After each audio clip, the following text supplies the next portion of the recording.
datang di Imaji kami, Imajinasi Kata Almafika, yang akan menemani perjalanan harimu. Saya Tiara Kurniasari, dan hari ini kita akan membahas sebuah tema yang sangat menarik dan penuh makna, yaitu satu langkah menuju mimpi, kisah inspiratif dari keberanian menjelajah hal-hal hebat. Tema ini mengajak kita semua untuk berani melangkah, keluar dari zona nyaman, dan mengejar mimpi melalui pengalaman-pengalaman luar biasa. Hari ini saya tidak sendiri, sudah hadir narasumber yang akan menemani kita di episode kali ini. Nah, narasumber kita ini memiliki pengalaman luar biasa dalam program Study Exchange di Universitas Teknologi Malaysia. Inilah narasumber kita, Kak Riri Oktaviani. Halo Kak Riri. Apa kabar Kak? Alhamdulillah baik.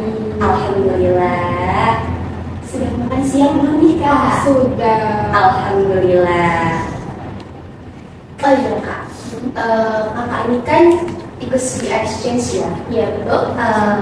Apa sih motivasi kakak ketika kakak ini tuh memutuskan untuk mengikuti study exchange ini? Oke, kalau untuk motivasi sendiri awalnya itu tidak ada motivasi yang sangat spesifik ya, tapi lebih ke rasa penasaran dan pastinya ingin membanggakan orang tua. Nah, Masya Allah. Lalu aku mau tanya nih sama kakak. Iya boleh. Apa sih yang pertama kali terlintas di pikiran kakak ketika kakak itu mendengar kata mimpi dan juga keberanian? Oke, mungkin ini menurut persepsi aku pribadi ya. Jadi kalau menurut aku sendiri, mimpi itu lebih ke apa yang ingin kita tuju. Sementara keberanian itu lebih ke sikap atau keputusan kita gitu untuk mencapai mimpi kita. Nah, mungkin aku bisa menganalogkan itu dengan misal nih, kamu ingin pergi ke sebuah tempat. Kalau kamu ingin pergi ke sebuah tempat, itu pasti kamu udah tahu gitu kan tujuan kamu itu ingin kemana. Lalu kamu buka Google Maps, kamu ketikkan destinasi itu mimpi. Kamu udah tahu kamu kemana. Tapi kalau misalkan keberanian itu ketika kamu mencet tombol start yang ada di Google Maps, itu baru keberanian. Jadi maknanya apa? Maknanya adalah keberanian. Semua orang itu bisa punya mimpi, tapi tidak semua orang itu punya keberanian. Karena kalau kamu punya keberanian, ketika kamu mencet start itu, artinya kan kamu sudah tahu di depan itu walau ada misal macet atau misal bakalan salah jalan atau mungkin kamu harus putar arah gitu, berarti kan kamu sudah sudah tahu gitu resiko di depan itu ada apa, tapi kamu berani untuk iya gitu. Wah, menarik sekali Kak. Lalu bagaimana sih pertama kali saat kakak itu datang ke Malaysia itu ada kayak culture shock gitu nggak sih Kak yang kakak alami gitu? Oke, mungkin untuk yang dari paling basicnya dulu ya. Kita kan kalau di Malaysia itu udah pasti pakai bahasa Melayu. Dan kalau aku pribadi itu belajar bahasa Melayu pasti dari kartun Upin Ipin gitu. Kalau misalkan kita nonton Upin Ipin tuh ya, pas aku nonton Upin Ipin aku merasa kayak gampang nih gitu. Tapi ketika aku sudah sampai di sana dan bertemu orang-orang di sana, ternyata sangat berbeda gitu. Bahkan banyak dari kata-kata yang kurang bisa aku pahami gitu. Apalagi mereka itu cara berbicaranya lumayan cepat gitu. Bagaimana pengalaman kakak saat kakak itu pertama kali datang ke Malaysia? Apakah ada momen yang paling berkesan atau menantang gitu bagi kakak? Oke, mungkin kalau untuk momen pertama kali itu kesannya sangat senang gitu. Karena ketika sampai di sana itu kami disambut dengan dosen Universitas Malaysia yang namanya itu Dr. Ustaz. Dia itu benar-benar baik banget. Jadi ketika kita semua udah sampai, itu kita difasilitasi bus kampus. Setelah itu kita diantar ke dorm. Nah di dorm itu tempat yang kita tinggal gitu untuk 1 bulan ke depan. Nah setelah itu di malam itu juga kita diajak makan bareng, udah gitu kita keliling kampus bareng, nggak jauh-jauh sih, kayak cuma di sekitaran New aja supaya tahu oh di sini ada kolam renang nih, di sini ada tempat main apa nih dan sebagainya dan lain-lain gitu. Mungkin terus untuk kegiatan yang berlangsung selama di sana itu sebenarnya perkuliahan seperti biasa, seperti kita melaksanakan perkuliahan di Unila gitu. Jadi untuk dari segi akademik sendiri itu aku ikut beberapa mata kuliah, itu diantaranya ada micro teaching, setelah itu ada education psychology, terus ada curriculum science and math, dan micro teaching fisika. Jadi micro teaching itu aku ikut dua, ada micro teaching fisika sama micro teaching matematika gitu selama di sana. Setelah itu di luar dari akademik itu juga ada kegiatan namanya itu IETTC kalau nggak salah. Nah kegiatan itu tuh lebih kayak ke aku melihatnya seperti apa ya? Ada pameran poster dan sebagainya gitulah. Tapi yang ikut IETTC itu nggak cuma dari Unila, jadi ada beberapa kampus top 10 yang ada di Indonesia juga yang hadir di sana gitu. Jadi benar-benar di sana itu rame banget. Setelah itu selain IETTC kita juga ada volunteer. Kita volunteer, nama volunteernya itu tuh kemarin Innice ini nih volunteernya lebih ke inclusivity gitu. Jadi untuk audiensnya itu yang hadir adalah memang anak-anak yang berkebutuhan khusus gitu, beserta orang tuanya juga. Nah aku juga ada struggle nih ketika jadi volunteer di sana. Itu kan aku diletakkan di bagian pendaftaran ibu dan bapak. Nah, ibu dan bapak ini berbicara sangat cepat seperti yang aku sampaikan di awal tadi. Jadi aku kayak, aduh gimana ya gitu. Jadi kayak aku grogi sendiri gitu. Tapi untungnya di sana aku nggak sendiri, teman-temannya juga baik banget gitu.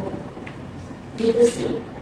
Wah, sangat menarik sekali Kak. Lalu menurut Kak ini seberapa penting sih Kak kayak keberanian itu dalam kita untuk mengambil langkah besar seperti karir ini?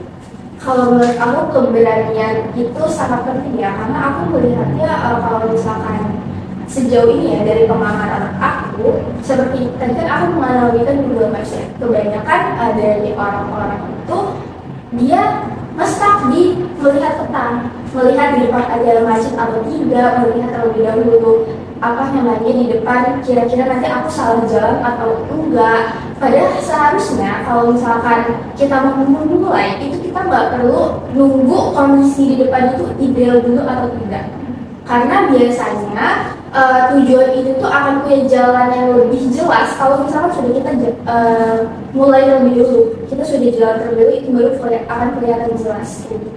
Jadi ya pesannya juga mungkin untuk teman-teman jangan takut untuk memulai gitu, harus bisa lebih dari itu. Aku ada satu pertanyaan lagi ya. Mungkin Kakak bisa memberikan tips untuk bisa lolos dalam setiap tahapan seleksinya untuk ikut student exchange ini. Oke, mungkin untuk tipsnya yang pertama dan paling wajib itu adalah setidaknya teman-teman itu sudah belajar bahasa Inggris. Nggak perlu harus pro, nggak perlu kayak native kayak gitu, tapi setidaknya basicnya itu sudah terkuasai gitu. Terus setelah itu yang kedua ada berkas-berkas. Jadi memang ada beberapa berkas yang wajib gitu ya kita punya, yang diperlukan seperti paspor dan lain-lain. Lalu ada lagi nggak tipsnya selain itu gitu Untuk lolos? ya? Ketika wawancara itu kalau menurut aku jangan terlalu dibawa tegang teman-teman. Jadi dibawa santai aja malamnya gitu. Karena biasanya wawancaranya juga nggak galak gitu. Tapi menyesuaikan ya gimana, kan setiap tahun berbeda-beda. Iya. Lalu kan tadi kan Kakak tuh bilang kan kalau misalkan di sana itu kan pakai bahasa Malaysia nih Kak. Iya. Nah, sedangkan kan kita itu di sini bekalnya itu kan bahasa Inggris ya Kak. Iya. Lalu itu gimana Kak? Masih tetap sangat kepake banget atau bagaimana? Oke, aku izin jawab kayak itu. Jadi benar-benar sangat terpakai karena ketika belajar di kelas itu kalau misalkan dosennya tahu ada international student di dalam kelas itu mostly dosennya itu akan pakai bahasa Inggris gitu, dominan bahasa Inggris gitu. Tapi tidak menutup kemungkinan juga kalau misalkan ada beberapa dosen di sana yang memang pakai bahasanya di mix gitu, bilingual antara Melayu dan Inggris gitu. Jadi kalau bisa Inggris juga paling diperlukan gitu. Karena gimana ya, kalau misalkan dosen ngejelasin kan kita harus paham juga ya. Lalu di sana itu kan mungkin perkuliahannya itu lebih beda gitu ya Kak. Ya, Nah, itu kakak tuh mudah nggak sih untuk kayak memahami gitu materi di sana gitu, atau lebih mudah di sini atau gimana gitu? ini menurut aku pribadi ya. Kalau menurut aku pribadi justru lebih mudah di sana. Kalau aku merasanya kayak gitu ya. Cuma mungkin struggle-nya di pemakaian kata berbeda-beda. Misalkan kalau misalkan kita itu kelompok ya, mereka menyebutnya itu kumpulan satu, kumpulan dua, dan banyak lagi kosakata yang agak berbeda gitu. Jadi kadang ini maksudnya apa ya? Kayak aku cerna dulu, oh kalau di Indonesia, oh mungkin maksudnya kayak gini gitu. Terus aku mungkin izin nambahin sedikit ya, kenapa yang tadi tentang bahasa Inggris itu penting? Karena di UTM sendiri itu mostly dari studentsnya itu banyak juga yang dari apa ya, maksudnya sukunya itu kebanyakan juga Chinese gitu. Dan kalau ketika kita komunikasi mereka itu kita nggak bisa berkomunikasi dengan bahasa lain.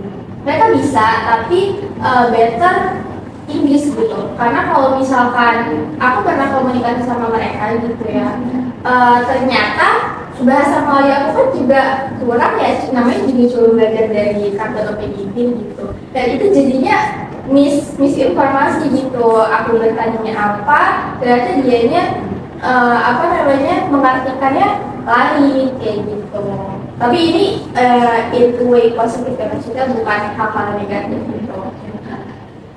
Lalu kalau untuk student exchange sendiri itu berapa lama ya Kak di sana? Oh, kalau misalkan tahun kemarin itu aku exchange-nya 1 bulan. Sama 1 bulan. Nah, lalu ada nggak sih Kak kayak sebenarnya kan Kakak tuh pengen banget nih kan student exchange, terus kayak ada lingkungan mungkin pertemanan ataupun orang tua atau keluarga yang mendukung gitu, atau justru malah sangat mendukung sekali gitu? Oke, kalau misalkan untuk itu, alhamdulillahnya orang tua aku itu sangat mendukung. Iya, nggak apa-apa gitu. Jadi ya aku juga menjalannya enjoy gitu. Oh iya, aku ternyata sudah direstui gitu. Karena kalau aku pribadi, kalau misalkan aku belum direstui, ketika aku menjalani gitu ya, aku tetap maksa nih, aku tetap mau ikut, aku pengen tetap jalan itu, aku bakalan ngerasa kayak apa ya, gelisah gitu hati aku, nggak tenang karena nggak ada doa dari orang tua sih sekarang saya.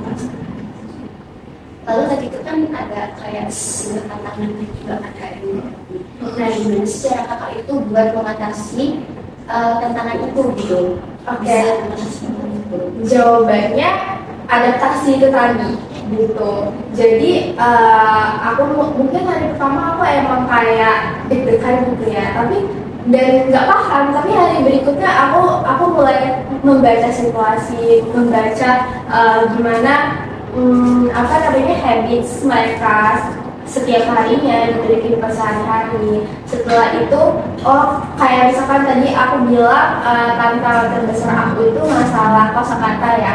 Nah itu aku perhatikan cara berbicara mereka setiap harinya. Oh ini dan setelah diulang-ulang itu selama 1 minggu, aku akhirnya paham kayak gitu. Jadi untuk adaptasi kalau aku pribadi itu nggak begitu lama ya, lumayan cepat lah. Mungkin karena kita negara tetangga juga gitu kan, jadi adaptasinya nggak begitu lama. Lalu nggak sih Kak pertanyaan, pasti di sana kan udah banyak Bandung gitu. Boleh nggak sih sebutin kayak Kakak ada teman dari mana aja gitu? Dari mana ajanya, di mana nih? dari Indonesia juga, dari universitas mana aja dan yang luar Indonesia gitu. Oke. Nah kalau misalkan untuk teman-teman sendiri yang aku kenal itu yang dari Indonesia dapat, jadi aku juga dapat teman yang dari Indonesia tapi mereka berkuliah di sana dan itu lumayan banyak, sekitar 6-7 orang. Setelah itu aku juga dapat teman-teman yang emang asli dari Malaysia-nya, itu juga sangat banyak kayak gitu. Selain teman yang dari Indonesia, Malaysia, itu aku juga beberapa dapat teman apa namanya Chinese di sana. Setelah itu dari negara mana ya? Aku agak lupa deh, tapi beneran dia cantik banget. Masya Allah. Lalu kan kakak ini kan salah satu bisnis kakak yang mungkin yang study exchange ini. Nah, apakah ada bisnis kakak kedepannya mau ikut apa lagi gitu? Ada Boleh nggak tuh kak?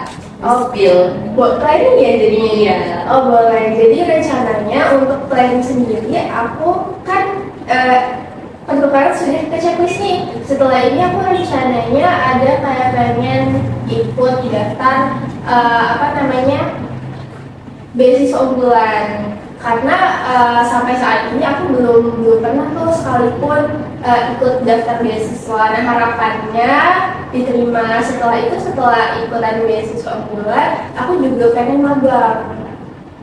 Kalau boleh tahu mau magang di mana itu kak? Kalau rencananya tuh aku maunya magangnya di Kemenko kayak gitu, atau boleh juga di DPRD mungkin ya. Oh enggak, DPR RI. Lalu ada lagi nggak kak kayak diskusinya selain itu gitu, selain daftar beasiswa online dan magang itu tadi gitu? Oh ada juga satu lagi misalnya aku pengen supaya freelanceku banyak gitu yang minatin, karena kebetulan aku juga sambil ngejalanin freelance jasa editing video dan kayak poster-poster gitu aku bisa handle juga gitu. Karena buat aku sejauh ini uang freelance itu sangat membantu, jadi semoga banyak yang memakai minat ya. Insya Allah. Boleh spill nggak kak? Apa ya itu? Ada namanya gitu nggak? Kayak Oh, bisa ini. ada. Jadi namanya itu Skinny Made Studio. Jadi kalau misalkan teman-teman butuh jasa editing, video, foto, poster, pamflet itu boleh sama aku gitu. Wah, menarik sekali ya kak. Di sana sendiri itu kan beda juga ya. Mungkin kalau dari kakak makanan di sana itu gimana kakak? Kalau misalkan untuk makanan itu jujur tidak jauh beda ya. Cuma mungkin nama penyebutannya aja, dan untuk rasa masakannya aku merasanya hampir 11-12 gitu, dan jadi aku tidak ada keluhan gitu terkait makanan dan lain-lain kayak gitu. Karena ya kalau misalkan aku boleh cerita sedikit lagi, ada ketika aku pertukaran itu di kampus itu ada kegiatan apa ya namanya? Oh iya, food and games kayak, jadi kayak kita mahasiswa pertukaran itu datang ke kampus. Setelah itu di sana kita itu diperkenalkan dengan makanan khas dari Malaysia. Setelah itu pakaian adat, permainan tradisional. Setelah itu, oh ya kita juga cicip-cicip teh. Jadi teh mereka itu sangat amat beragam. Tapi di luar dari yang khas Malaysia, kita juga disuguhi dengan yang khas Chinese gitu, khas Tiongkok mungkin ya. Aku juga kurang paham itu dari mana gitu ya. Tapi kayak kita itu dikasih pilihan nih, ada banyak banget rempah-rempah. Jadi kita boleh pilih salah satu atau tiga mungkin ya, pokoknya 2-3 macam gitu rempah yang bisa kita ambil. Nah rempah-rempah itu khas dari mereka, itu bisa kita tumbuk sendiri. Setelah itu kita masukin ke pouch, dan itu tuh kegunaan macam-macam. Kita bakal ditanya, kamu mau yang manfaat untuk apa kan gitu, kamu mau untuk insomnia kah, dan banyak banget. Setelah itu ada juga satu lagi namanya itu kegiatannya itu apa ya? Oh ya, cultural showcase, di mana kami mahasiswa pertukaran dari Indonesia itu memperkenalkan budaya tarian kami. Jadi benar-benar kami seminggu itu kita cukup mepet ya latihannya. Kita latihan nari itu benar-benar kita gabung dari suku Jawa, Dayak, Bali, Batak, pokoknya mungkin ada sekitar 5 sampai 7 tarian dari Indonesia kita tampilkan gitu, kita pertunjukkan kepada mereka. Jadi ya sebenarnya ada rasa bangga juga sih bisa memperkenalkan budaya negara kita sendiri kayak gitu. Kalau boleh tahu Kak, kan Kakak menampilkan satu budaya Indonesia ini, nah, boleh di-spill nggak Kak apa yang ditampilkan di Indonesia itu? Kalau bentuk tampilannya itu full tarian gitu. Kalau boleh tahu tariannya tarian apa ya Kak? Ya kalau misalkan dari apa namanya Batak kita ambil tampar kayak gitu. Tadi kan ada apa pengenalan juga ya kayak tradisinya Malaysia gitu. Iya, dari tarian makanan. Nah, Kak ada sesuatu yang paling diingat itu apa gitu Kak? Kalau paling diingat itu banyak, tapi kalau yang paling aku suka itu nasi goreng ayam kunyit untuk makanan beratnya ya, untuk main course. Tapi kalau misalkan untuk apa namanya kayak jajanan tradisionalnya itu aku paling suka dia tuh aku lupa namanya, tapi dia tuh mirip popcorn kayak gitu. Di luar juga kayak ada parutan kelapanya, itu enak banget. Dan apa namanya ayam-ayam yang dijual Mail di Upin Ipin itu beneran ada dan itu rasanya beneran enak gitu. Ya, Ya, ternyata beneran ada Kak. beneran ada. Oke Kak, menurut Kakak tuh ada nggak sih yang menarik dari mata kuliah di sana itu? Oke, ada. Jadi tadi kan aku udah bilang ya kalau misalkan aku itu ikut micro teaching, ikut psychology education, dan yang paling aku amazed sama mereka itu adalah mata kuliah micro teachingnya. Karena ketika students di sana itu mengajar kayak gitu ya, media yang mereka pakai, media pembelajarannya itu benar-benar unik, benar-benar kreatif. Sampai kayak aku mikir, oh bisa nih media ini kita bawa ke Indonesia gitu untuk kita pakai gitu. Karena mereka sendiri itu kalau misalkan bikin media itu benar-benar se-effort itu kayak gitu. Contoh waktu itu ada micro teaching dan media yang dia bawa itu adalah sebuah potongan kue. Potongan kue itu kan kalau kue kan bulat ya. Nah, potongan kuenya itu tuh terbuat dari karton, jadi dibuat kayak per slice kayak gitu. Nah, di samping slice tiap potongan kue itu tuh ada soal kayak gitu yang bisa kita ambil. Jadi nanti masing-masing kelompok, masing-masing kumpulan itu maju. Setelah itu nanti kita ambil masing-masing potongan kue random dan nggak boleh juga soalnya.